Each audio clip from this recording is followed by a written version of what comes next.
Paz do Senhor, pessoal. Boa tarde. Vamos para mais uma live da nossa quinta-feira. Que Deus possa abençoar a tua vida, te fortalecer. Nós vamos estar orando por ti, orando pela tua vida e vamos estar estudando a palavra de Deus. Vamos ter um tempo de oração primeiro? Pai, obrigado porque podemos estudar a tua palavra.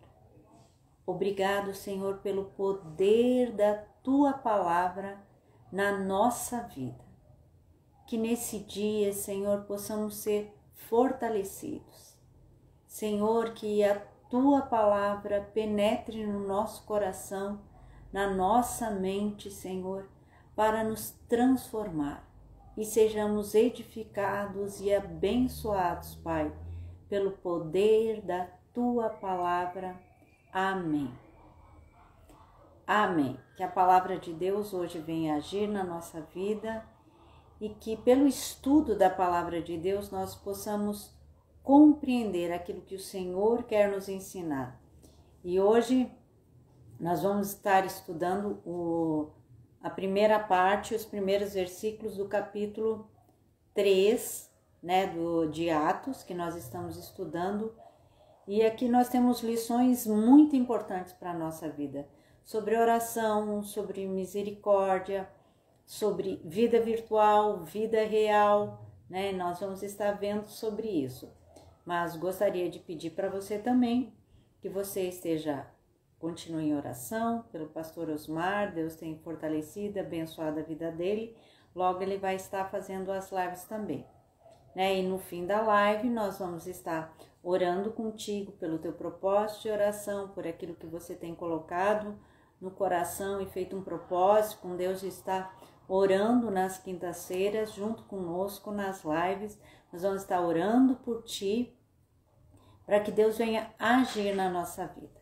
Então vamos agora à leitura da palavra de Deus, Atos, capítulo 3, a partir do versículo 1. Pedro e João subiam ao templo para a oração da hora nona. Era levado um homem coxo de nascença, o qual punham diariamente à porta do templo, chamado Formosa, para pedir esmola aos que entravam. Vendo ele a Pedro e João, que iam entrar no templo, implorava que lhe dessem uma esmola. Pedro, fitando-o juntamente com João, disse: Olha para nós. Ele os olhava atentamente, esperando receber alguma coisa. Pedro, porém, lhe disse: Não possuo nem prata, nem ouro, mas o que tenho, isso te dou. Em nome de Jesus Cristo, o Nazareno, anda. E tomando-o pela mão direita, o levantou. Imediatamente os seus pés e tornozelos se firmaram, de um salto se pôs em pé, passou a andar e entrou com eles no templo, saltando e louvando a Deus. Viu-o todo o povo andar e a louvar a Deus, e reconheceram ser ele o mesmo que esmolava, assentado à porta formosa do templo, e se encheram de admiração e assombro por isso que lhe acontecera. Até aqui nós vamos estudar hoje e meditar nessa parte hoje. Nós temos estudado o livro de Atos, que é o início da igreja. E nós vimos e estudamos como é impressionante como Deus fala conosco e que a igreja de Atos é essa igreja de Jesus. E é dessa igreja que nós temos que fazer parte, Então, hoje nós vamos ver algo sobrenatural que aconteceu. Mas a primeira coisa que nós vamos ver, nós vamos entender alguns aspectos, quando fala aqui, Pedro e João subiam ao templo para a oração da hora nona. Muitas vezes nós vemos nas escrituras, quando nós lemos o evangelho, a hora nona, a hora sexta, a terceira hora do dia, e como muitas pessoas não estudam a Bíblia e não conhecem o contexto, às vezes não sabem o que é a hora nona, Então, o que nós precisamos primeiro entender? Que para os judeus, o dia dos judeus ele começava às 6 da manhã e terminava às 6 da tarde. Então, às 6 da manhã começava, às 6 da tarde terminava. Então, por isso que contava. A primeira hora era às 7 horas da manhã, a segunda hora era às 8 horas da manhã, a terceira hora era às 9 horas da manhã. Lembra quando nós estudamos Pentecostes, né? A descida de Pentecostes era a terceira hora da manhã, era muito cedo, era 9 horas da manhã, se você acompanhou o estudo. Então, primeira coisa que nós precisamos entender é esse contexto. Então, a oração da hora nona era a oração das 3 da tarde. E os judeus, eles tinham 3 horários de oração que eles iam orar. A terceira hora, que era um horário de oração, que era às 9 da manhã. A hora sexta, que era ao meio-dia, era outro horário de oração que eles tinham. E a hora nona, que era às 3 da tarde, era outro horário de oração que eles tinham. Então, eram 3 horários de oração que os judeus tinham. E ali estava Pedro e João, nesse horário de oração, né? Na hora nona, que era o terceiro período de oração, eles estavam indo para o templo lá para orar. Então, o que nós vemos aqui e o que nós podemos entender? Que Pedro e João eram homens de oração. Eles estavam juntos orar. E aqui a primeira coisa que nós podemos parar, pensar e meditar nesse texto é a importância da oração na vida da igreja e na vida pessoal. Então nós precisamos ter um tempo de oração particular, nós precisamos ter um tempo de oração com os nossos amigos, com os nossos irmãos, que é muito bom nos reunirmos nas casas um dos outros para orar, para ter um tempo de oração. E nós devemos ter um tempo de oração também de comunidade. Praticamente todas as igrejas têm uma reunião de oração, né? Quase todas as igrejas, se você vai, pergunta qual é o horário da oração, da reunião de oração. Nós temos uma reunião de oração, nós como igreja, nas segundas à tarde, às 15 horas, que é o horário de oração das mulheres, né? E na sexta-feira, às 21 horas, que os homens se reúnem para orar. É um horário de oração coletivo, que nós estamos junto como povo em oração. E isso é importantíssimo. E a questão da oração, nós percebemos que a pessoa, quando ela se converte, quando ela realmente se torna cristã, tem pessoas que se tornam religiosas, que trocam só de igreja, mas uma pessoa que realmente que ela se converte, um convertido, ele ora, ele é automático, mesmo que ele seja recém-convertido, o que ele sabe, uma das primeiras coisas que ele ouve é sobre oração que precisa orar, e ele sente aquele impulso dentro dele que ele precisa orar. É automático, eu preciso orar, eu preciso expor para Jesus o meu problema. Então, para o cristão, a reunião de oração, o tempo de oração, revela que ele realmente é uma pessoa convertida. Então, se você é alguém que no teu coração que você sente essa necessidade de orar, que quando vem qualquer problema, qualquer situação difícil, você pensa, eu tenho que orar sobre isso. Isso é muito bom. Isso é muito bom, porque é um natural, é a reação normal do cristão, é orar. Mas nós vemos aqui também Pedro e João, eles tendo uma vida com compromisso de oração. E nós vamos ver também aqui em Atos, por exemplo, a questão de oração, em Atos, no capítulo 6, onde eles também tomam uma decisão quando tinha um problema lá na igreja de distribuição de alimentos, seria o trabalho da assistência social da igreja, e que daí chamaram Pedro e João, chamaram eles para reclamar por causa da situação. Lá em Atos, capítulo 6, versículo 4, diz assim, ó, eles disseram, nós vamos designar pessoas para estar cuidando da assistência social. E quanto a nós, ó, versículo 4, e quanto a nós nos consagraremos à oração e ao ministério da palavra. Se consagrar à oração é realmente ter uma vida de oração. Eles tinham, ó, Pedro e João subiam ao templo para a oração da hora nona. Então é uma oração diária e eles tinham uma vida de oração. Então todo cristão precisa ter realmente uma vida de oração. O teu tempo de oração particular, tua oração diária, tempo de orar com os irmãos e o teu tempo de orar com a igreja. E isso é importante. Todo cristão, aquele que é convertido, ele faz isso. E a igreja precisa ser uma igreja que ora, que busca a Deus em oração. E outra coisa, então, o primeiro aspecto que nós vemos é a vida de oração. O segundo aspecto que nós podemos analisar aqui na vida da igreja, aqui em Atos, que é quando ele diz assim, ó, lá no versículo 4, Pedro, fitando juntamente com João, disse, olha para nós.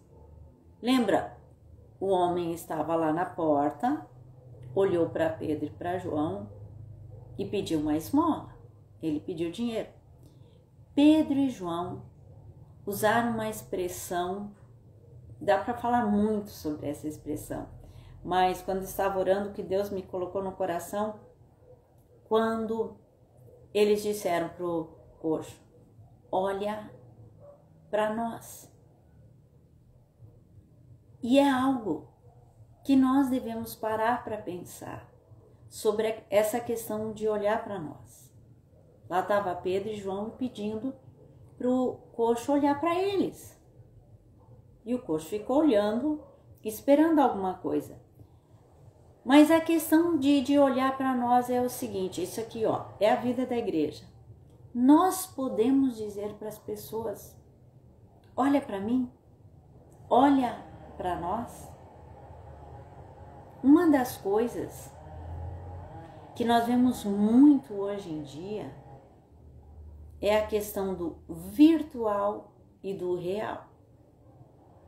Porque essa expressão aqui, olhar para nós, é ver a pessoa na realidade como ela é.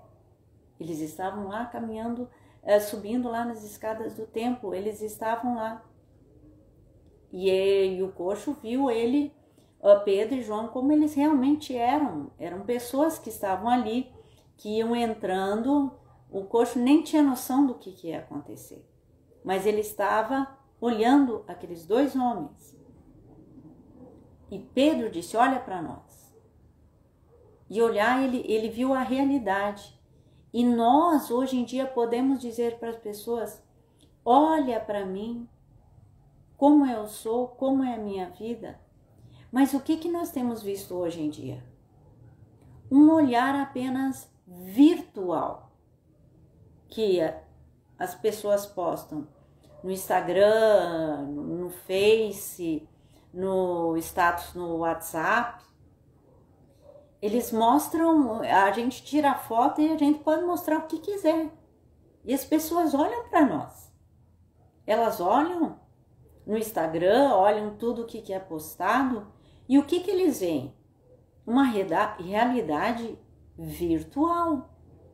Eles olham para nós e veem a realidade virtual.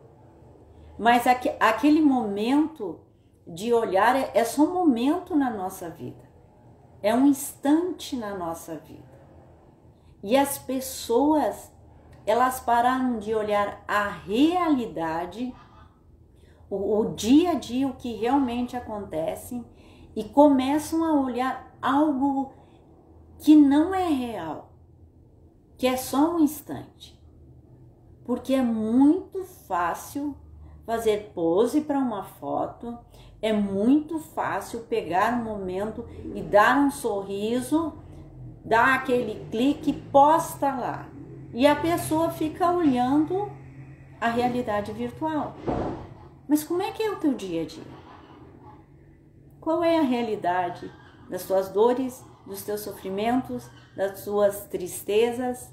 Como é realmente a tua vida?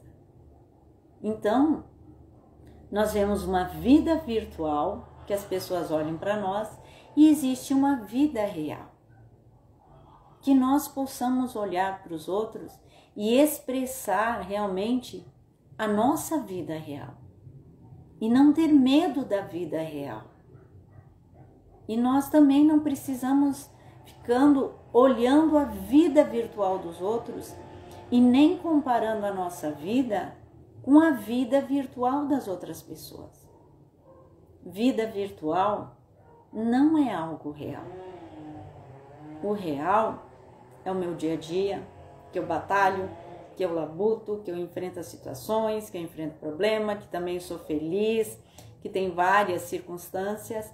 Cada um tem uma vida real. E essa vida que nós devemos viver. E nós não devemos ter medo da nossa vida real. Não devemos ter medo dos nossos problemas, dos nossos conflitos, dos nossos medos, dos nossos anseios. Por causa do evangelho, um outro evangelho que se prega hoje, porque existe um falso evangelho que é pregado hoje. É o falso evangelho que tem que estar tudo bem, que tu tem que estar sempre feliz, que tu tem que demonstrar para os outros que tu é vencedor. Vencedor do quê? É um outro evangelho. Um evangelho que você tem que se amar, que você tem que se valorizar, que Jesus te ama. Só que esse é um outro evangelho, porque no evangelho de Jesus Cristo que nós lemos, o verdadeiro evangelho diz: negue-se a si mesmo, tome a sua cruz e siga-me. O verdadeiro evangelho fala sobre o sofrimento do cristão, sobre as dores, também fala das vitórias, fala da alegria indizível. Esse é o evangelho do dia a dia, de labutar, de às vezes que nós perdemos as coisas. Esse é o verdadeiro evangelho. Então, nós temos que aprender qual é o verdadeiro evangelho e viver esse evangelho. E poder dizer para o teu colega de serviço, para o teu amigo: tá vendo? Eu estou passando dificuldade, eu estou com problema. Mas a diferença é que no meu problema, no meu choro, eu tenho para quem olhar. Eu olho para Jesus. As pessoas não percebem, os crentes não percebem, mas aqueles que não conhecem a Jesus, eles sempre vão olhar o sofrimento do cristão e vão ver como ele reage, como ele aguenta, como ele suporta essa situação. E eles vão se admirar, e eles vão dizer: como pode você passar por todo esse sofrimento e ainda crer? E ainda ter algo no teu coração, uma paz que eu não entendo, e ainda confiar. Os ímpios vão olhar isso. Porque quem não conhece a Deus, quando tem angústia, quando tem desespero, ele perde o chão, ele não tem mais nada, ele perde toda a esperança. Quando as esperanças que ele tinha no médico, dependendo se é um problema de saúde, caírem por terra, ele perde tudo. Só que o cristão, por exemplo, quando a esperança que ele tem no médico cai por terra, ele fica tranquilo, porque ele tem o médico dos médicos, que é aquele que cura. E aquele que não é cristão, e aquele que não é convertido, não tem o médico dos médicos. Ele só tem o médico aqui na terra. E se o médico aqui na terra falhou, ele não tem mais nada. E o cristão não. Ele tem o médico dos médicos, que é o Senhor que nos cura e que nos sara. Essa é a nossa vida real. Então nós não devemos ter medo de dizer para as pessoas: olha para nós. Não devemos ter medo dos problemas, nem das dores, nem das situações difíceis. Nós devemos dizer para as pessoas: olha para mim. Não olha para o outro que envergonha o evangelho, que não conhece Jesus. olha para mim, eu conheço Jesus, eu sou o exemplo. Então nós não temos que nos preocupar com aqueles que não conhecem, com aqueles que causam escândalo. Nós temos que dizer para os outros, assim como Pedro e João disseram para aquele homem, olha para nós. Então, tenhamos uma vida real, de cristão, um exemplo de vida, não um exemplo de vida com dinheiro, com outras coisas, nós já vamos ver essa questão, mas um exemplo de vida de quem vive com Deus em toda e qualquer situação. Na doença, é igual aqueles votos de casamento. Eis que estou contigo, eu vou estar contigo na saúde, na doença, na pobreza e na riqueza. É os nossos votos de casamento que nós fazemos com Jesus. Jesus, ó, eu estou contigo. E Jesus, olha, eu estou contigo também, meu filho. O Senhor está conosco. Não interessa a situação que passamos, por mais difícil, por mais problemas, por mais angústia, por mais desesperados que estejamos, o Senhor está conosco. E nós podemos olhar para as pessoas e dizer, olha para mim, eu vou na igreja, eu vou no culto, vou dobrar meus joelhos e orar ao meu Senhor que cuida de mim, em meia luta, em meia tribulação. Então, em toda situação que nós possamos dizer como Pedro e João para os outros, olha para nós, olha para mim. Então, não vivamos preocupados com a vida virtual dos outros e nem queiramos produzir uma vida virtual, que isso é uma coisa muito errada. As pessoas produzem a sua vida virtual, tiram certas fotos, certas coisas e as pessoas passam a fazer uma imagem por causa daquela vida virtual.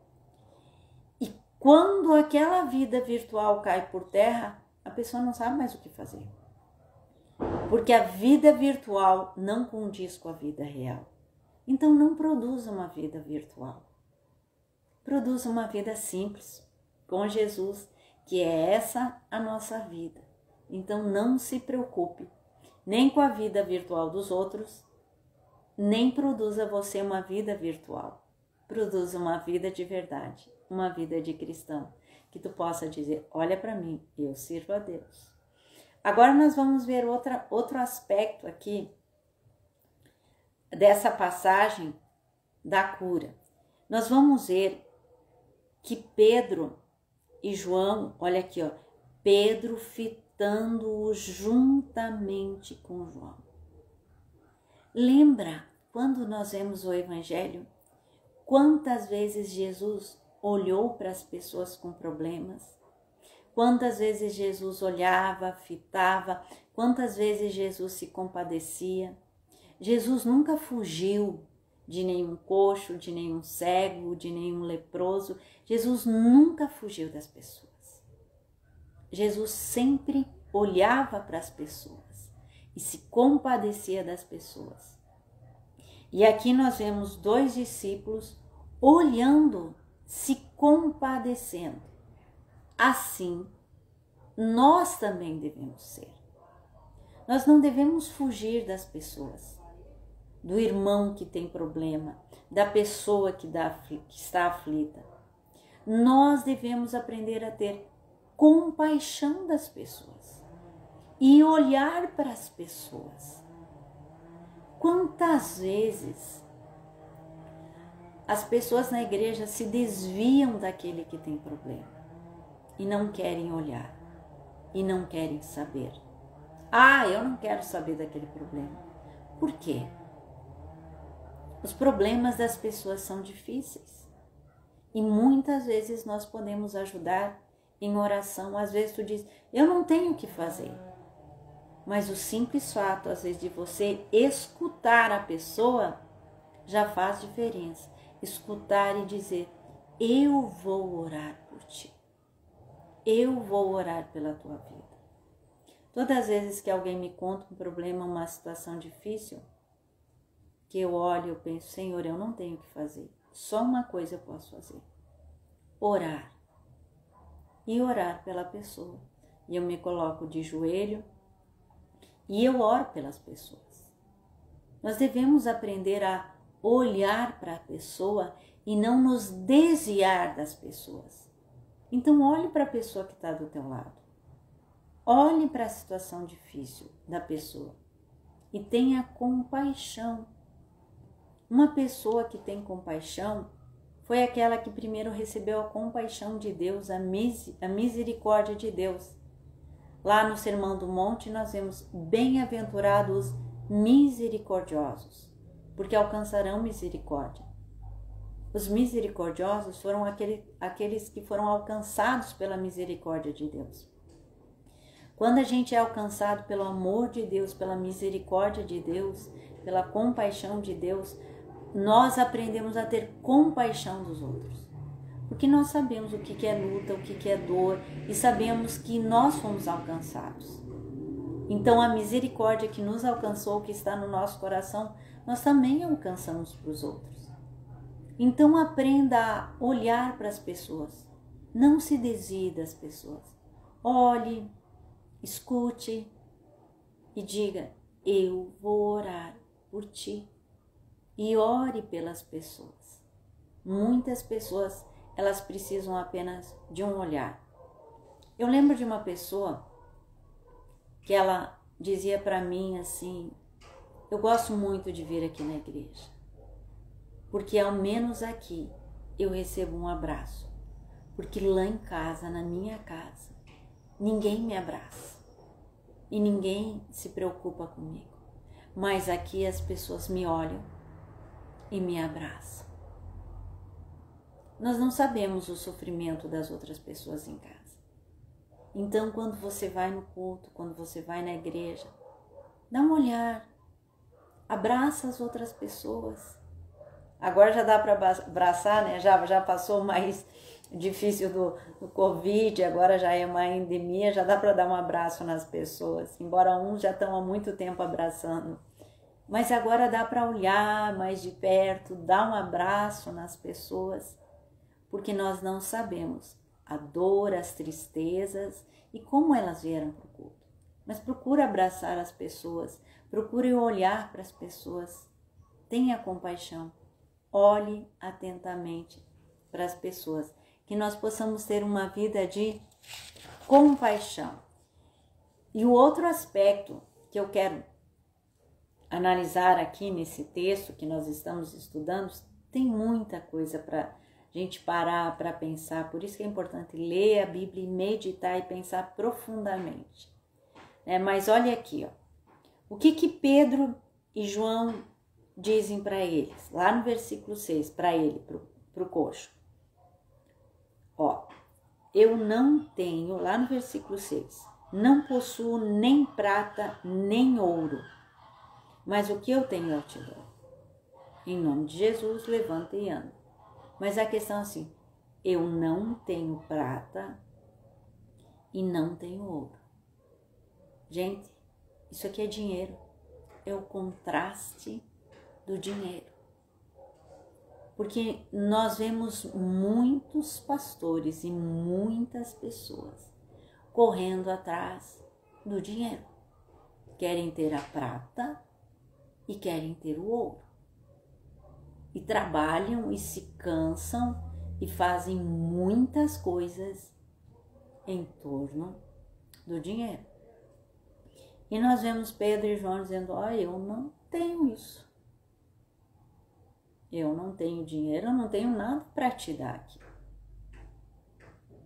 Isso, gente, Pedro e João, cheios do poder de Deus, cheios do poder do Espírito Santo, mas sem nenhum recurso financeiro. Eles não tinham. E estavam bem tranquilos. Você sabe o que a Bíblia diz? Ela diz assim, lá em 2 Timóteo 6,8. Tendo o que comer, tendo sustento e o que vestir, estejamos contentes. Se nós temos o nosso sustento, que é o que comer as nossas coisas, a gente deve estar contente. Nós devemos aprender a ser felizes com a situação que nós temos, que nós vivemos, que o Senhor nos deu. E nós vemos aqui a Pedro e João dizendo: eu não tenho dinheiro. Só que nós vemos muitas pessoas correndo atrás do dinheiro.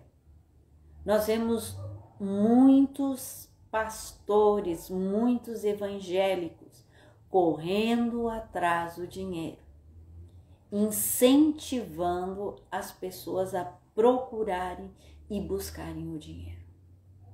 Só que não é isso que a Bíblia ensina. A Bíblia sempre diz, buscai primeiro o reino de Deus.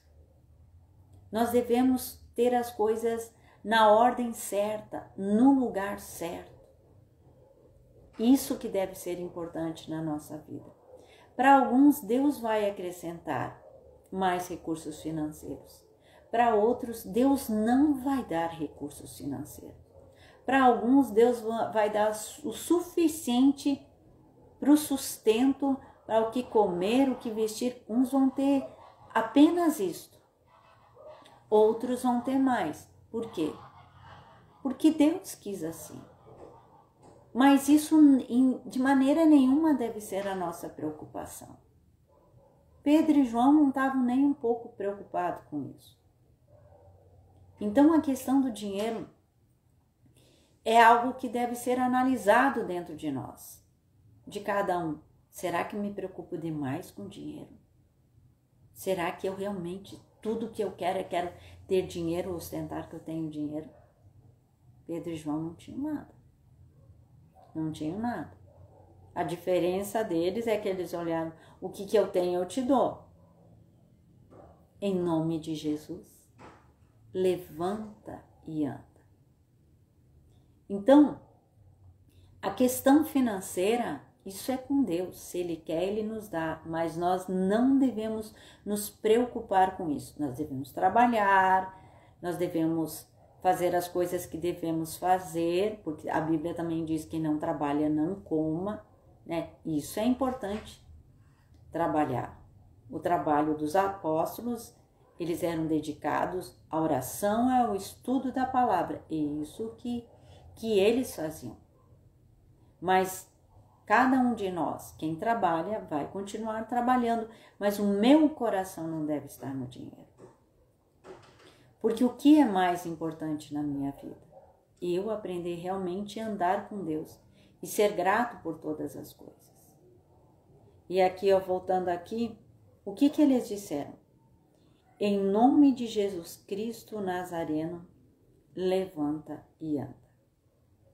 E tomando-o pela mão direita, o levantou imediatamente, os seus pés e tornozelos se firmaram. Foi o momento da cura. Quando aquele homem foi curado, pelo poder do nome de Jesus.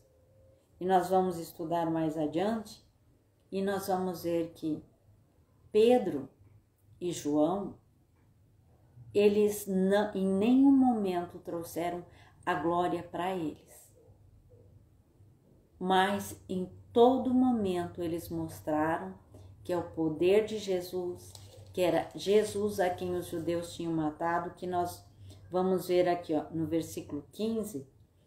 Dessarte mataste o autor da vida, a quem Deus ressuscitou dentre os mortos, de quem nós somos testemunhas. Pela fé em o nome de Jesus, é que esse mesmo nome fortaleceu a esse homem. É Jesus que fortalece. É Jesus que dá cura. E eles falam, quando nós estudarmos mais adiante, que o poder não estava neles. Não era eles, mas era o Senhor Jesus. E uma coisa que nós devemos olhar e analisar, quando nós vemos muitas pessoas querendo trazer glória para si mesmo. Não, eu tenho poder de curar, eu tenho dom, eu faço isso. Realmente é Ele, não é Jesus. Cuidado, porque quem cura, quem faz é Jesus. Jesus é quem opera milagres. Nós vemos aqui um milagre acontecendo na vida de homens cheios do Espírito Santo, na vida de homens que viviam uma vida real, que mostravam para os outros aquilo que eles eram. Na vida de homens que tinham compaixão das pessoas. Esse é o início da igreja, muito simples. E assim nós devemos ser. Pessoas que têm compaixão, pessoas que oram umas pelas outras, pessoas que levam uma vida real. Quantas situações você vai colocar diante de Deus em oração? E quantas vezes Deus vai operar? Os milagres acontecem. Até essa semana, uma irmã estava dando um testemunho. Ela está enfrentando problemas de enfermidades muito sérios. Ela está em casa e ela estava dizendo que o médico que está tratando ela está admirado de como ela está melhorando, de como ela está reagindo bem. Que Deus, só que o médico não diz que Deus tem abençoado ela. Ela diz: Deus tem me abençoado, Deus tem me curado, Deus tem ouvido as orações da igreja, as minhas orações. Porque como igreja, nós estamos orando pela irmã, nós estamos intercedendo pela vida dela. E nós temos visto muitos milagres na igreja, muitas coisas sobrenaturais acontecendo. Mas em nenhum momento nós fazemos uma propaganda e uma lista de milagres, como se em nós tivéssemos algum poder. Não há nenhum poder em nós. É Deus, pela misericórdia dele, que opera, pela bondade e pela compaixão. Nós devemos aprender a orar pela cura, a orar pelo milagre, a clamar na presença de Deus. Essa é a igreja de Jesus. E o que nós podemos ver aqui hoje? Que a igreja de Jesus, os cristãos, levam uma vida de oração, que eles não têm medo da vida real. Eles dizem: olha para nós. Que eles têm uma vida de compaixão, que eles sabem que é Deus que sustenta. Porque João e Pedro disseram: nós não temos nada, nem ouro nem prata. Mas eles eram cheios do poder do Espírito Santo, e é assim que nós devemos ter. E a igreja de Jesus, é na igreja de Jesus que acontecem os milagres. Na vida de irmãos e irmãs que oram e intercedem umas pelas outras. Essa é a igreja de Jesus. E esse texto que nós lemos hoje, da cura de um coxo, nós podemos tirar muito mais lições. Leia, pare para pensar, medita nesse texto, pensa nesse texto. Deus vai falar contigo, Deus vai ministrar o coração. A Bíblia é para você ler, parar e pensar. Um texto tão simples, tantas coisas nós tiramos. Espero que você tenha sido edificado no dia de hoje. Vamos agora ter um tempo de oração, buscar a presença do Senhor. Coloca agora o teu propósito, aquilo que você quer orar na presença do Senhor. Vou estar orando por ti. Pai, Tu que ouves a nossa oração, Tu que és o Deus de poder, aquele que cura. Em nome de Jesus, meu Senhor, eu quero te pedir, age na vida de cada um que está aqui nesse momento, ouvindo a Tua palavra, tendo o seu propósito que coloca na Tua presença. Vem com o Teu poder para curar, para libertar, para transformar. Que todo mal seja retirado, toda opressão, toda angústia, toda enfermidade, vem com a Tua mão de poder agir. E essa vida seja abençoada, em nome de Jesus. Amém. Amém? Que Deus te abençoe, que Deus te fortaleça, que você possa meditar na palavra de Deus. Semana que vem, continuamos a estudar as Escrituras. Que Deus te abençoe, em nome de Jesus.